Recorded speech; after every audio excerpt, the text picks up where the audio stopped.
کچھ وقت سے زندگی بڑی عجیب سی چل رہی ہے۔ ہر رات مائنڈ میں ایک ہی پرومس ہوتا ہے کہ کل سب کچھ بدل دوں گا، جلدی اٹھوں گا، کلاسز مس نہیں کروں گا، کچھ نیو فیل کروں گا۔ اور ہوتا کیا ہے کہ رات کے 12 بج جاتے ہیں، پھر 1 بجتا ہے، پھر 2، اور نیند دیر سے آتی ہے۔ پھر اسی حساب سے دن بھی دیر سے شروع ہوتا ہے، اور پورا دن چڑچڑاپن، تھکن اور مایوسی میں گزر جاتا ہے۔ دماغ کہتا ہے کل سے سب ٹھیک ہو جائے گا، لیکن کم وقت وہ کل کبھی نہیں آتا۔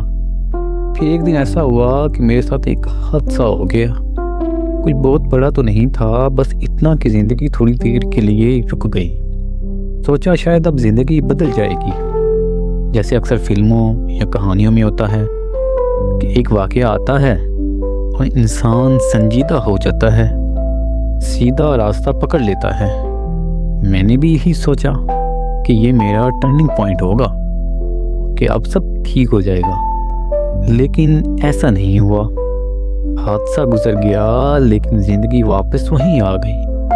وہی دیر سے اٹھنا، وہی ٹوٹے وعدے، وہی ادھورے خواب، اور خود سے وہی لڑائیاں۔ تب سمجھ آیا کہ شاید حادثے ہمیں فوراً نہیں بدلتے، ہاں بس ایک آئینہ ضرور دکھاتے ہیں کہ ہم کہاں کھڑے ہیں۔ بدلنا پھر بھی ہمیں خود ہی ہوتا ہے۔ زندگی خود بخود سیریس نہیں ہوتی، ہمیں خود اسے سنجیدگی دینا پڑتی ہے۔ حادثہ صرف دروازہ کھولتا ہے، چلنا تو ہمیں ہی پڑتا ہے۔ شاید زندگی کو بدلنا اتنا ضروری نہیں ہوتا جتنا اسے سمجھ لینا ضروری ہوتا ہے۔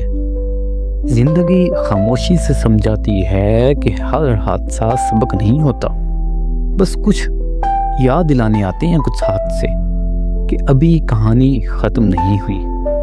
آپ بتائیں کہ آپ کا ریسنٹلی آپ کے ساتھ کیا حادثہ ہوا اور اس نے آپ کو کیا سبق دیا، یا بس یوں ہی